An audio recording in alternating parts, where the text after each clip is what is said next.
کیا ہے، اس صراط مستقیم، اس راہ ہدایت کے اعتبار سے جامع ترین صورت یہ سورۃ العصر ہے۔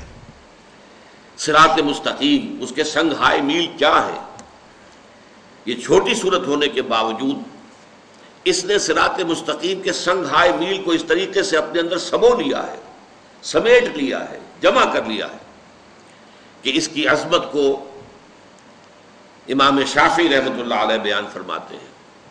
اب دیکھیے میں ان کا قول نقل کر رہا ہوں، ائمہ اربعہ میں سے بہت اونچا مقام ہے امام شافعی کا، اگرچہ امام اعظم ہمارے نزدیک فقیہ ہونے کے اعتبار سے اور اسلام کے قانونی پہلو کے اعتبار سے سب سے بڑا جو مقام سب سے اونچا ہے وہ امام ابو حنیفہ رحمۃ اللہ علیہ کو حاصل ہے، لیکن واقعہ یہ ہے کہ بعض اعتبارات سے امام شافعی کا رتبہ بہت بلند ہے۔ ان کی تصنیف کتاب الام بہت ضخیم اور آج بھی وہ بڑی عظیم عظمت کی حامل مانی جاتی ہے۔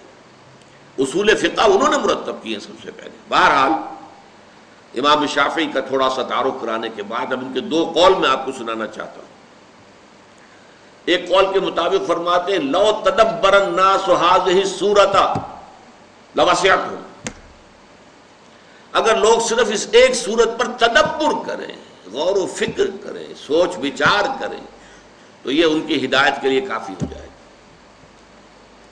ایک اور قول جسے مفتی محمد عبدہ کا بہت مشہور ہے تفسیر پارہ عم، اس میں انہوں نے نقل کیا ایک اور قول۔ وہ کہتے ہیں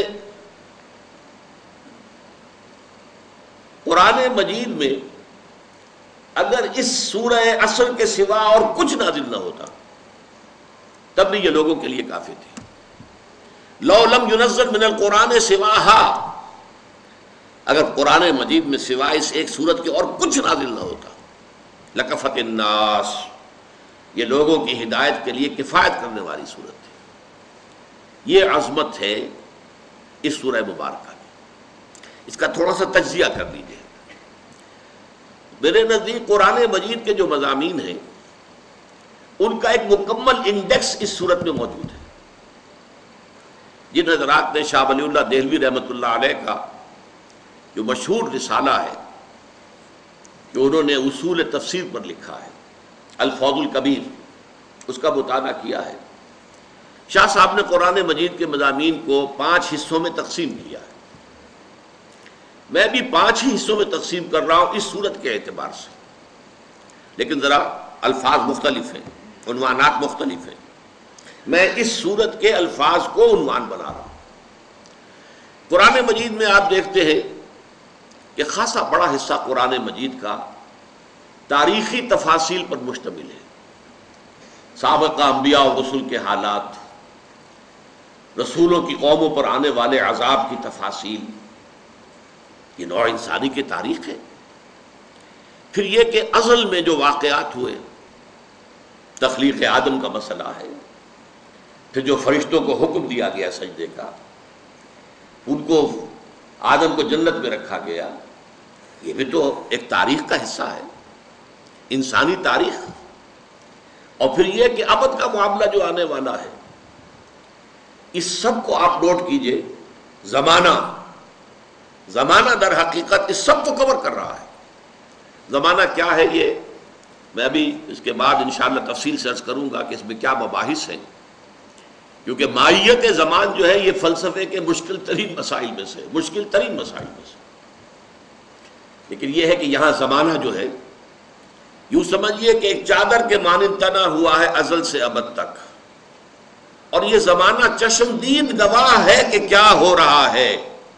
اس زمانے نے قوم نوح کو غرق ہوتے دیکھا ہے، اسی زمانے نے قوم ہود کو برباد ہوتے ہوئے دیکھا ہے، اسی زمانے نے جیسے علامہ اقبال ایک جگہ کہتے ہیں یہ ستارے جو ہیں می نگریم و می رویم، می رویم و می نگریم، ہم چلتے رہتے ہیں اور دیکھتے رہتے ہیں دنیا میں کیا ہو رہا ہے۔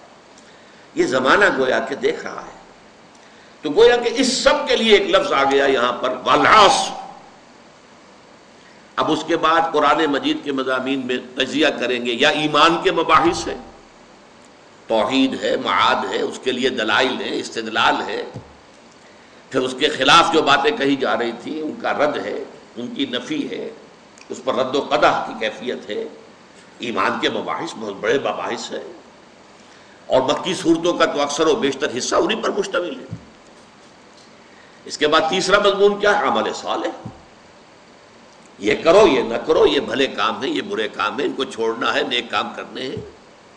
اب اس کے لیے آپ کو معلوم ہے عمل صالح کا پہلا منزل کیا ہے؟ انفرادی شخصیت کیسی ہونی چاہیے، انفرادی سیرت و کردار میں کیا چیزیں ہونی چاہیے، کیا اوصاف، کیا چیزیں اپنے اندر پیدا کرنی چاہیے، معاشرے کی کیا اقدار ہونی چاہیے، معاشرتی اقدار کیا ہے، کیا اصول ہونے چاہیے، تنظیم معاشرہ، پہلے سب سے پہلے تنظیم خاندان، جسے کہ شاہ ولی اللہ کہتے ہیں تدبیر منزل، منزل کہتے ہیں نا مکان کو، فلاں منزل فلاں منزل، یہ منزلوں کے مکانوں کے نام ہوا کرتے تھے، جیسے وزیر مینشن، وزیر منزل، تو تدبیر منزل۔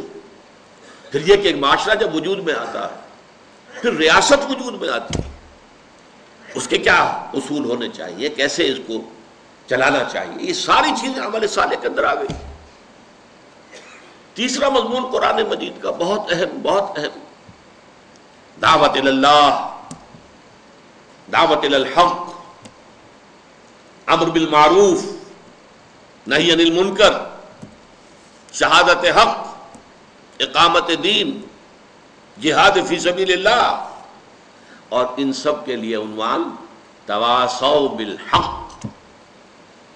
اور اس کے بعد مضامین صبر کرو، یا ایھا الذین آمنوا اصبروا وصابروا ورابطوا واتقوا اللہ، صبر کرو، مصیبت میں صبر کرو، آزمائشوں میں صبر کرو، مخالفین کی طرف سے پرسیکیوشن ہو صبر کرو، میدان جنگ میں نقد جان ہتھیلی پر رکھ کر حاضر ہو جاؤ۔ یہی تو مضامین قرآن مجید کے ہیں۔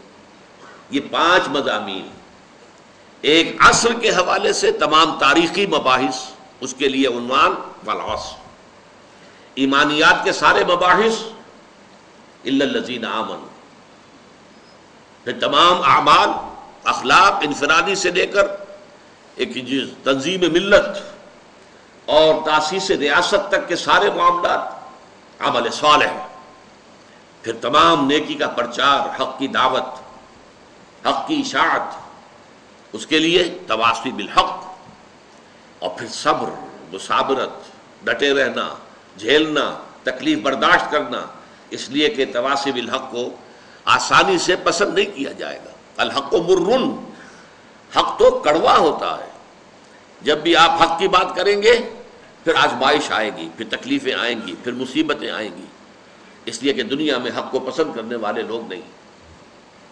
یہ 4 باتیں ہیں جو میں نے عرض کی ہیں، بڑی ابتدائی، پھر نوٹ کر رہا ہوں، یہ قرآن حکیم کی مختصر ترین صورتوں میں سے ایک ہے۔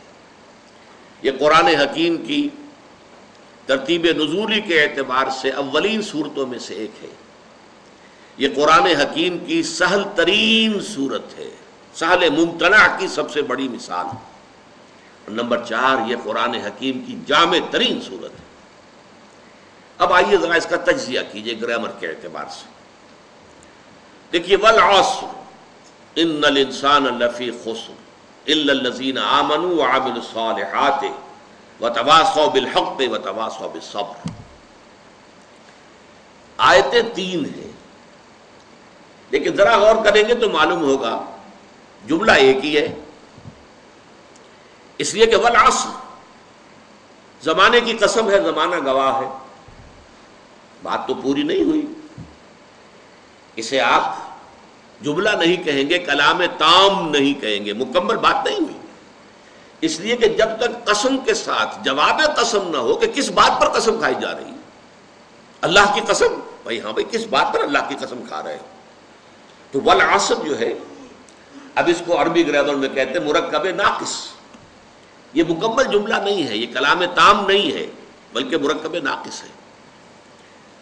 والعصر ان الانسان لفی خسر، یقیناً انسان، تمام انسان خسارے میں ہے، گھاٹے میں ہے، ٹوٹے میں ہے، ہلاکت اور بربادی سے دوچار ہونے